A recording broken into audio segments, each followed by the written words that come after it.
ಮೈ channel ಮತ್ತೆ hey guys welcome back to my channel. ಇವತ್ತಿಗೆ 2 ದಿನ ಆಗೋಗಿದೆ ಕಣ್ರಿ ಮೈಕ್ರೋಸಾಫ್ಟ್ ಗ್ಲೋಬಲಿ ಔಟೇಜ್ ಆಗಿ. ಇದು ಬ್ಲೂ ಸ್ಕ್ರೀನ್ ಅಪ್ಡೇಟ್, ಇದು ಒಂದು ಪ್ರಪಂಚದಾದ್ಯಂತ ಒಂದು ಅತಿ ದೊಡ್ಡ IT ಇಶ್ಯೂನೇ ಅಂತ ಹೇಳ್ಬೋದು. ಬಿಕಾಸ್ ಯಾಕೆಂದ್ರೆ ಇಡೀ ವರ್ಲ್ಡ್ ವೈಡ್ ಸುಮಾರು 85 ಲಕ್ಷ ಕಂಪ್ಯೂಟರ್ಗಳನ್ನ ಈ ಒಂದು ಚಿಕ್ಕ ಅಪ್ಡೇಟ್ ಇಂಪ್ಯಾಕ್ಟ್ ಮಾಡೋಗಿದೆ. ಸದ್ಯ ನಂದಂತೂ ಏನೂ ಆಗ್ಲಿಲ್ಲ, ಯಾಕೆಂದ್ರೆ ನಾನು ಈ ವಿಡಿಯೋ ಮಾಡೋದಕ್ಕೆ ಸಾಧ್ಯ ಆಗ್ತಾ ಇದೆ. ಆ ಒಂದು ದಿನ ಇಡೀ ವರ್ಲ್ಡ್ ವೈಡ್ ಎಲ್ಲ ಏರ್ಪೋರ್ಟ್ಸ್ ಅಲ್ಲೂ ಫ್ಲೈಟ್ಸ್ ಹಾರಾಡೋದು ತುಂಬಾ ಸ್ಟಾಪ್ ಆಗಿತ್ತು.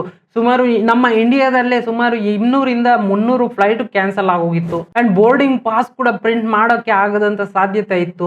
ಸೊ ಅದನ್ನ ಮ್ಯಾನ್ಯುವಲ್ ಆಗಿ ಹ್ಯಾಂಡ್ ರೈಟಿಂಗ್ ಅಲ್ಲಿ ಬರೆದು ಕೊಡ್ತಾ ಇದ್ರು ಎಲ್ಲರಿಗೂ. ಬ್ಯಾಂಕಿಂಗ್ ಸೆಕ್ಟರ್ಸ್ ಅಲ್ಲಂತೂ ಅಮೌಂಟ್ ನ ವಿಡ್ರಾ ಮಾಡೋಕೆ ಆಗ್ತಿರ್ಲಿಲ್ಲ.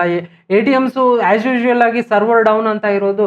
ಮೊನ್ನೆ 2 ದಿನ ಇದೇ ತರನೇ ಸರ್ವರ್ ಡೌನ್ ಆಗಿತ್ತು. ಸೊ ಯಾಕಾಯ್ತು ಈ ತರ ಅನ್ನೋದನ್ನ ತಿಳ್ಕೊಳ್ಳೋದಕ್ಕಿಂತ ಮುಂಚೆ please subscribe to my channel ಅಂತ ಹೇಳ್ತಾ, ಇಲ್ಲ ಅಂದ್ರೆ ನಿಮ್ಮ PCನೂ ಇದೇ ತರ ಕ್ರಾಶ್ ಆಗುತ್ತೆ, ಆಮೇಲೆ ನನಗೆ ಗೊತ್ತಿಲ್ಲ, please subscribe to my channel. So ಇದಕ್ಕೆಲ್ಲ ಕಾರಣ ಕ್ರೌಡ್ ಸ್ಟ್ರೈಕ್. ಇದು ಒಂದು American cyber security technology company. So ಇದು ಮೈಕ್ರೋಸಾಫ್ಟ್ಗೆ ಥರ್ಡ್ ಪಾರ್ಟಿ ಆಗಿ ಕೆಲಸ ಮಾಡ್ತಾ ಇರುತ್ತೆ. ಆನ್ಲೈನ್ ನಲ್ಲಿ ಯಾವುದೇ ಒಂದು ಕ್ಲೌಡ್ ಕಂಪ್ಯೂಟಿಂಗ್ ಸರ್ವಿಸಸ್ಗೆ ಇದು ಸೈಬರ್ ಸೆಕ್ಯೂರಿಟಿ ಆಗಿ ಪ್ರೋಗ್ರಾಮಿಂಗ್ ನ ಮತ್ತೆ ಸಾಫ್ಟ್ವೇರ್ ನ ಡೆವಲಪ್ ಮಾಡಿ ಕೊಡ್ತಾ ಇರುತ್ತೆ. Technology day by day develop ಆಗ್ತಾನೆ ಇರುತ್ತೆ. ಅದಕ್ಕೆ ಅಪ್ಡೇಟ್ಸ್ ಅನ್ನೋದನ್ನ ರಿಲೇಟೆಡ್ ಆಗಿ ಕೊಡ್ತಾ ಇರ್ತಾರೆ. ಸೊ 19th ಒಂದು ಅಪ್ಡೇಟ್ ನ ಇವರು ಡೆವಲಪ್ ಮಾಡಿ ಎಲ್ಲಾ ಸಿಸ್ಟಮ್ಸ್ ಗೆ ಕಳಿಸ್ತಾರೆ. ಸೊ ಇದು ಆಟೋಮೆಟಿಕ್ ಆಗಿ ಅಪ್ಡೇಟ್ಸ್ ನ ತಗೊಂಡು ಅದನ್ನ ಇನ್ಸ್ಟಾಲ್ ಮಾಡ್ಕೊಂತಾ ಇರುತ್ತೆ. ಸೊ ಆ ತರ ಆಟೋಮೆಟಿಕ್ ಇನ್ಸ್ಟಾಲ್ ತಗೊಂಡಿದ ತಕ್ಷಣ ಆಲ್ರೆಡಿ ಇವರು ಕೊಟ್ಟಂತ ಈ ಸಾಫ್ಟ್ವೇರ್ ಅಲ್ಲಿ ಈ ಫಾಲ್ಕನ್ ಅನ್ನೋ ಸೆನ್ಸರ್ ಪ್ರೋಗ್ರಾಮಿಂಗ್ ಅಲ್ಲೇ ಒಂದು ಎರರ್ ಇರೋ ಕಾರಣ ಇದು ಆಪರೇಟಿಂಗ್ ಸಿಸ್ಟಮ್ ನ ಟೋಟಲಿ ಕ್ರಾಶ್ ಮಾಡ್ಬಿಟ್ಟಿದೆ. ಸೊ ಇದು ಆಸ್ಟ್ರೇಲಿಯಾ ಇಂದ ಸ್ಟಾರ್ಟ್ ಆಗಿ ಅಮೆರಿಕವರೆಗೂ ತಲುಪಿದ ಮೇಲೆ all over the world outrage ಆದಾಗ ಈ ಕಂಪನಿ ಈ ಇಶ್ಯೂ ಬಗ್ಗೆ ಒಂದು ಅಪ್ಡೇಟ್ ಅನ್ನ ಕೊಡುತ್ತೆ. ಅದರಲ್ಲಿ ಹೇಳ್ತಾರೆ ಓನ್ಲಿ ವಿಂಡೋಸ್ ಹೋಸ್ಟ್ ಯಾರು ಯೂಸ್ ಮಾಡ್ತಾ ಇದೀರೋ ಅದಕ್ಕೆ ಮಾತ್ರನೇ ಈ ತರ ಇಂಪ್ಯಾಕ್ಟ್ ಆಗಿರೋದು. So this was not A cyber attack ಅಂತ ಅವರು ಕನ್ಫರ್ಮ್ ಕೊಡ್ತಾರೆ. ಸೊ ಅಂಡ್ ಆಲ್ಸೋ ಈ ಪ್ರಾಬ್ಲಮ್ ನ ನಾವು ಫೈಂಡ್ ಔಟ್ ಮಾಡಿದಿರಿ, ಇದಕ್ಕೆ ಸೊಲ್ಯೂಷನ್ ಅನ್ನೋದನ್ನ ನಾವು ಕಂಡುಹಿಡಿತಾ ಇದ್ದೀರಿ. ಆಸ್ ಸೂನ್ ಆಸ್ ಪಾಸಿಬಲ್ ನಿಮ್ಗೆ ಇದನ್ನ ಅಪ್ಡೇಟ್ ಮಾಡಿ ಈ ಪ್ರಾಬ್ಲಮ್ ಇಂದ ರೀಸಾಲ್ವ್ ಮಾಡ್ಕೊಡ್ತೀರಿ ಅಂತ ಅವರು ಒಂದು ಸ್ಟೇಟ್ಮೆಂಟ್ ನ ಕೊಡ್ತಾರೆ. ಸೊ ಇದಕ್ಕೆ ಮೈಕ್ರೋಸಾಫ್ಟ್ CEO ಸತ್ಯ ನಾದೆಲ್ಲ ಅವರು ಒಂದು ಅಪ್ಡೇಟ್ ನ ಕೊಡ್ತಾರೆ ಟ್ವಿಟರ್ ಅಲ್ಲಿ. So yesterday crowd strike release ಆಗಿ ಮಾಡಿರುವಂತ ಒಂದು ಅಪ್ಡೇಟ್ ಇಂದ ಈ ತರ ಇಂಪ್ಯಾಕ್ಟ್ ಆಗಿರೋದು, ಬ್ಯಾಕ್ ಟು ನಾರ್ಮಲ್ ಪೊಸಿಷನ್ ಗೆ ತರ್ತೀವಿ ಸೇಫ್ಲಿ ಅಂತ ಹೇಳ್ತಾರೆ. ಒಂದು ಯಾವುದೇ ಒಂದು ಸಾಫ್ಟ್ವೇರ್ ಅಪ್ಡೇಟ್ ಆಗಲಿ ಅದು ಇಂಪ್ಲಿಮೆಂಟ್ ಮಾಡೋಕ್ಕಿಂತ ಮುಂಚೆ ಸಾಫ್ಟ್ವೇರ್ ಇಂಜಿನಿಯರ್, ಟೆಸ್ಟ್ ಇಂಜಿನಿಯರ್ಸ್ ಅದನ್ನ ಟೆಸ್ಟ್ ಮಾಡಿರ್ತಾರೆ. ಸೊ ಈ ವಿಚಾರದಲ್ಲಿ ಈ ಕಂಟೆಂಟ್ ಅಪ್ಡೇಟ್ ನ ಇವರು ಟೆಸ್ಟ್ ಯಾವ ಮಾತ್ರ ಮಾಡಿದ್ದಾರೆ, ಏನಾಯ್ತು ಬ್ಯಾಕ್ ಎಂಡ್ ಸ್ಟೋರಿ ಅನ್ನೋದನ್ನ ಈ ಕ್ರೌಡ್ ಸ್ಟ್ರೈಕ್ ಅವರೇ ಎಕ್ಸ್ಪ್ಲೇನ್ ಮಾಡಬೇಕಾಗುತ್ತೆ. ಸೊ ಮೊದಲು ನಾವು ಈ ಬ್ಲೂ ಸ್ಕ್ರೀನ್ ಎರರ್ ಅಂದ್ರೆ ಏನು, ಯಾಕೆ ಈ ತರ ಬರುತ್ತೆ, ಏನು ಇದಕ್ಕೆ ಸೊಲ್ಯೂಷನ್ ಅಂತ ಜನರಲ್ ಆಗಿ ನಾವು ತಿಳ್ಕೊಳ್ಳೋಣ. ನೀವು ನೋಡ್ಬೋದು, ಇದೇ ಒಂದು ಸ್ಯಾಡ್ ಇಮೋಜಿಯಲ್ಲಿ ಇರುವಂತ ಈ blue screen. Your PC ran into problem, needs to restart. We are just collecting some error info, then restart for you. So ಯಾವಾಗ ಒಂದು ಆಪರೇಟಿಂಗ್ ಸಿಸ್ಟಮ್ ರಿಲೇಟೆಡ್ ಫೈಲ್ ಏನಾದರೂ ಕರಪ್ಟ್ ಆದರೆ, ಒಂದು ಡ್ರೈವರ್ ಆಗಲಿ ಒಂದು ಸಾಫ್ಟ್ವೇರ್ ಆಗಲಿ ಏನಾದರೂ ಇಶ್ಯೂ ಆದಾಗ ಈ ಥರ ಪ್ರಾಬ್ಲಮ್ಸ್ ಅನ್ನೋದು ಆಗುತ್ತೆ. ಈಗ ಇದು ಜನರಲ್ ಆಗಿ ಈ ಬ್ಲೂ ಸ್ಕ್ರೀನ್ ಎರರ್ ಅನ್ನೋದು ಬರ್ತಾ ಇರುತ್ತೆ. ಆಗ ಇದಕ್ಕೆ ಸೊಲ್ಯೂಷನ್ ಒಂದು ಪ್ರಾಪರ್ ರೀಸ್ಟಾರ್ಟು ಇಲ್ಲ ಸೇಫ್ ಮೋಡಲ್ಲಿ ತಗೊಂಡು ಅದನ್ನ ರೀಸ್ಟೋರ್ ಮಾಡೋದು, ಸಿಸ್ಟಮ್ ರೀಸ್ಟೋರ್ ಪಾಯಿಂಟ್ ಕ್ರಿಯೇಟ್ ಆಗಿರುತ್ತೆ ಮುಂಚೆನೆ. ಸೊ ಇಲ್ಲ ಫೈನಲ್ ಸೊಲ್ಯೂಷನ್ ಏನಂದ್ರೆ ಆ ಸಿಸ್ಟಮ್ಗೆ ಹೊಸದಾಗಿ ಮತ್ತೆ ವಿಂಡೋಸ್ನ ಇನ್ಸ್ಟಾಲ್ ಮಾಡೋದು. ಸೊ ಇದರಿಂದ ವರ್ಲ್ಡ್ ವೈಡ್ ಆದಂತ ಪ್ರಾಬ್ಲಮ್ಸ್ ಏನೇನು ಅಂತ ನಾವು ಒಂದೊಂದಾಗಿ ನೋಡೋಣ. ಫಸ್ಟ್ ಇಲ್ಲಿ ನೋಡ್ಕೊಂಡ್ರೆ ಅಮೆರಿಕದಲ್ಲಿ 1100 ಫ್ಲೈಟ್ಸ್ ಕ್ಯಾನ್ಸಲ್ ಆಗಿದೆಯಂತೆ ಈ ಇಶ್ಯೂ ಇಂದ. ಅಂಡ್ USA ದಲ್ಲಿ ಒಂದು ಪೇಷಂಟ್ಗೆ ಹಾರ್ಟ್ ಸರ್ಜರಿ ಮಾಡೋದನ್ನ ಪೋಸ್ಟ್ಪೋನ್ ಮಾಡಿದ್ರಂತೆ ಇದೇ ಇಶ್ಯೂ ಇಂದ. ಅಂಡ್ ಸ್ಟಾಕ್ ಮಾರ್ಕೆಟ್ಸ್ ಅಲ್ಲಿ ಎಲ್ಲ all over the world wide stock markets ಅಲ್ಲಿ ಸ್ಟಾಕ್ ತಗೊಳೋದಕ್ಕೆ ಕೂಡ ಸರ್ವರ್ ವರ್ಕ್ ಆಗ್ತಾ ಇರಲಿಲ್ವಂತೆ. ಇನ್ನು ಸೂಪರ್ ಮಾರ್ಕೆಟ್ ವೆಂಡಿಂಗ್ ಮಿಷಿನ್ಸ್ ನೋಡ್ಕೊಂಡ್ರೆ ಯಾವುದು ಕೂಡ ಬಿಲ್ ಮಾಡೋದಕ್ಕೆ ಆಗದಂತೆ. ಸೊ ಅದು ಕೂಡ ಅಲ್ಲಿ ಸ್ಟಾಪ್ಸ್ ಆಗಿದೆ. ಇನ್ನು ಇದು 911 ಅಂತ American service tool free number, ಇದು ಎಲ್ಲರೂ ಕೇಳೇ ಇರ್ತೀರಾ. ಇದು ನಮ್ಮಲ್ಲಿ ಯಾವ ತರ 100 ಪೊಲೀಸು ಆ ತರ ಇದೆಯೋ, ಸೊ ಈ 911 ಅನ್ನೋ ಸರ್ವಿಸ್, ಎಮರ್ಜೆನ್ಸಿ ಸರ್ವಿಸು ಎಲ್ಲಾ ಡಿಪಾರ್ಟ್ಮೆಂಟ್ಸ್ಗೂ ಒಂದೇ single digit emergency service number ಇದು. ಸೊ ಇದು ಟೋಟಲಿನೂ ಡೌನ್ ಆಗೋಗಿತ್ತಂತೆ ಅಮೆರಿಕ ಎಲ್ಲಾನು. ಅಂಡ್ ಆಲ್ಸೋ ಈ ಇಂಪ್ಯಾಕ್ಟು TV ನ್ಯೂಸ್ ಚಾನೆಲ್ಗಳ ಮೇಲೇನು ಬಿದ್ದಿದೆ. ಇನ್ನು ಇದಂತೂ ಎಕ್ಸ್ಟ್ರೀಮು. ಎಲ್ಲೋ ಒಂದು ನಮ್ಮ ಭಾರತದ ಏರ್ಪೋರ್ಟ್ ಅಲ್ಲಿ ಒಂದು ವೈಟ್ ಬೋರ್ಡ್ ಇಟ್ಬಿಟ್ಟು ಆ ವೈಟ್ ಬೋರ್ಡ್ ಮೇಲೆ ಫ್ಲೈಟ್ ಎಷ್ಟೊತ್ತಿಗಿದೆ, ಯಾವಾಗ ಬರುತ್ತೆ, ಯಾವ ಗೇಟ್ಗೆ ಹೋಗೋದು ಅಂತ ಮ್ಯಾನುವಲ್ ಆಗಿ ಹ್ಯಾಂಡ್ ರಿಟರ್ನ್ ಅಲ್ಲಿ ಬರ್ದ್ಬಿಟ್ಟು ವೈಟ್ ಬೋರ್ಡ್ ಇಟ್ಬಿಟ್ಟಿದ್ದಾರೆ. ಮತ್ತೆ ಈ ವಿಡಿಯೋದಲ್ಲಿ ನೋಡಿ USA ಮೇಲೆ ಯಾವ ತರ ಫ್ಲೈಟ್ಸ್ ಎಲ್ಲಾನು ಈ ಪ್ರಾಬ್ಲಮ್ ಆಗೋಕ್ಕಿಂತ ಮುಂಚೆ ಯಾವ ತರ ಓಡಾಡ್ತಾ ಇದ್ವು, ಸಡನ್ ಆಗಿ ಈ ಪ್ರಾಬ್ಲಮ್ ಅನ್ನೋದು ಸ್ಟಾರ್ಟ್ ಆಗಿದ ತಕ್ಷಣ ಯಾವ ತರ ಫ್ಲೈಟ್ಸ್ ಏರ್ ಅಲ್ಲಿ ಕಡಿಮೆ ಆಗ್ಬಿಡ್ತು ಅನ್ನೋದನ್ನ ಎಷ್ಟು ಕ್ಲಿಯರ್ ಆಗಿ ನಮ್ಗೆ ಅರ್ಥ ಆಗುತ್ತೆ ನೋಡಿ. ಇನ್ನು IT ಇಂಡಸ್ಟ್ರಿಯಲ್ಲಿ ಅಂತೂ ಎಲ್ಲಿಂದ ಅಲ್ಲಿಗೆ ಕೆಲಸಗಳೆಲ್ಲ ಸ್ಟಾಪ್ ಆಗೋಗಿದೆ. IT ಎಂಪ್ಲಾಯೀಸ್ ಕೂಡ ಲ್ಯಾಪ್ಟಾಪ್ ಅಲ್ಲಿ ವರ್ಕ್ ಮಾಡೋದಕ್ಕೆ ಆಗದೇ ಇರುವಂತ ಸಾಧ್ಯತೆಗಳಿದ್ದಾಗ ಎಲ್ಲ ಲ್ಯಾಪ್ಟಾಪ್ಸ್ ಸೈಡ್ಗೆ ಇಟ್ಬಿಟ್ಟು ಯಾವ ತರ ಫ್ರೀ ಆಗಿ ಕೂತಿದ್ದಾರೆ ಅನ್ನೋದನ್ನ ನೀವು ನೋಡ್ಬೋದು. ಆ ತರ ಮಾಡ್ಬಿಟ್ಟಿದೆ ಈ ಪ್ರಾಬ್ಲಮ್ ಅನ್ನೋದು. ಅಂಡ್ ಈ ಸಮಸ್ಯೆ ಹಿಂದೆ ಸೀರಿಯಸ್ಲಿ ಇಡೀ ವರ್ಲ್ಡ್ ವೈಡ್ $ಬಿಲಿಯನ್ ಗಳಷ್ಟು ಲಾಸ್ ಅಂತೂ ಆಗೇ ಆಗಿದೆ ಮಾರ್ಕೆಟ್ ಅಲ್ಲಿ. ಅದು ಯಾವ ತರ ಅಂದ್ರೆ, ಫಾರ್ ಎಕ್ಸಾಂಪಲ್ ಈಗ ಅಷ್ಟು ಫ್ಲೈಟ್ಸ್ ಕ್ಯಾನ್ಸಲ್ ಆದಾಗ ಆ ಫ್ಲೈಟ್ ಟಿಕೆಟ್ಸ್ ಅನ್ನೋದನ್ನ ಪ್ಯಾಸೆಂಜರ್ಸ್ಗೆ ರಿಟರ್ನ್ ರೀಫಂಡ್ ಮಾಡಲೇಬೇಕು. ಆ್ಯಂಡ್ ಮಾರ್ಕೆಟ್ಸಲ್ಲಿ ಯಾವುದೇ ಒಂದು ಪ್ರಾಡಕ್ಟ್ಸ್ ತಗೊಳೋದಕ್ಕೂ ಬಿಲ್ ಜನರೇಟ್ ಮಾಡೋದಕ್ಕೂ ಮಿಷಿನ್ಸ್ ವರ್ಕ್ ಆಗ್ತಾ ಇಲ್ಲ ಅಂದರೆ ಅಲ್ಲಿ ಬಿಸ್ನೆಸ್ ಕೂಡ ಆಗಲ್ಲ. ಇನ್ನು ಸ್ಟಾಕ್ ಮಾರ್ಕೆಟಲ್ಲಿ ಸ್ಟಾಕ್ ಎಕ್ಸ್ಚೇಂಜೇ ಆಗದಿರುವಾಗ ವ್ಯವಹಾರ ಅನ್ನೋದು ಅಲ್ಲಿ ನಡೆಯೋದೇ ಇಲ್ಲ. ಸೊ ಅಲ್ಲೂ ಕೂಡ ಲಾಸ್ ಆಗಿದೆ. ಸೊ ಸೇಮ್ ಲೈಕ್ ಇದೇ ತರ ಯಾವುದೇ ಒಂದು IT ಇಂಡಸ್ಟ್ರಿಯಲ್ಲಿ ತಗೊಂಡ್ರಿ ಎಲ್ಲೂ ಅವ್ರ ಬಿಸ್ನೆಸ್ ಅಲ್ಲಿ ಯಾವುದೇ ಒಂದು ಕೆಲಸ ಕೂಡ ಆಗಿರಲ್ಲ 1-2 ದಿನ.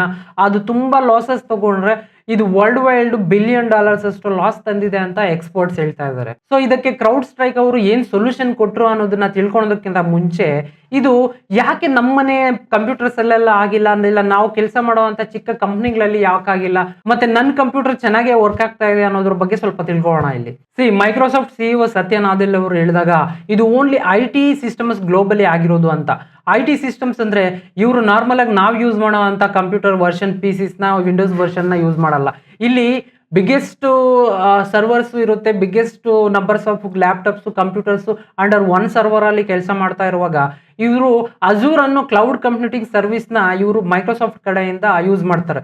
ಸೊ ಈ ಸರ್ವರ್ಗೆ ಯಾವುದೇ ಅಂತ ಹ್ಯಾಕಿಂಗ್ ಆನ್ಲೈನ್ ಅಲ್ಲಿ ಆಗಬಾರ್ದು ಅನ್ನೋ ರೀತಿಯಲ್ಲಿ ಪ್ರೊಟೆಕ್ಟ್ ಮಾಡಲೇಬೇಕಾಗುತ್ತೆ. ಇದು any time internationally server data ಅನ್ನೋದು ಟ್ರಾನ್ಸ್ಫರ್ ಆಗ್ತಾ ಇರುತ್ತೆ. ಆದ್ರಿಂದ ಈ ಕ್ರೌಡ್ ಸ್ಟ್ರೈಕ್ ಅನ್ನೋರು ಇದು ಒಂದು ಅತಿ ದೊಡ್ಡ ಸೈಬರ್ ಸೆಕ್ಯೂರಿಟಿ ಕಂಪ್ನಿ ಆಗಿರೋದ್ರಿಂದ, ಅಂಡ್ ಇವರು ಓನ್ಲಿ ಆ ವಿಂಡೋಸ್ ಅಲ್ಲಿ ಸೈಬರ್ ಸೆಕ್ಯೂರಿಟಿ ಅನ್ನೋ ಪಾರ್ಟ್ ಮೇಲೆ ನೀವು ಕೆಲಸ ಮಾಡ್ತಾರೆ. ಫಾಲ್ಕನ್ ಅನ್ನೋ ಸಾಫ್ಟ್ವೇರ್ಗೆ ಅಪ್ಡೇಟೆಡ್ ಲೇಟೆಸ್ಟ್ ವರ್ಷನ್ ಬಗ್ಸ್ ಇರ್ಬೋದು, ಅದು ಲೇಟೆಸ್ಟ್ ವರ್ಷನ್ ಅಪ್ಡೇಟ್ಸ್ ಇರ್ಬೋದು, ಇದನ್ನ ಡೆವಲಪ್ ಮಾಡಿಕೊಂಡು ಇದನ್ನ ಇಂಪ್ಲಿಮೆಂಟ್ ಮಾಡ್ಕೊಂಡು ಹೋಗೋದೇ ಇವರ ಕ್ರೌಡ್ ಸ್ಟ್ರೈಕ್ ಅವರ ಕೆಲಸ. ಸೊ ಅದರಿಂದ ನಾವೆಲ್ಲ ಯೂಸ್ ಮಾಡೋದು ತುಂಬಾ ಬೇಸಿಕ್ ಕಂಪ್ಯೂಟರ್ಸ್ ಆಗಿರೋದ್ರಿಂದ ನಮಗೆ ಈ ತರ ಇಂಪ್ಯಾಕ್ಟ್ ಆಗಿಲ್ಲ.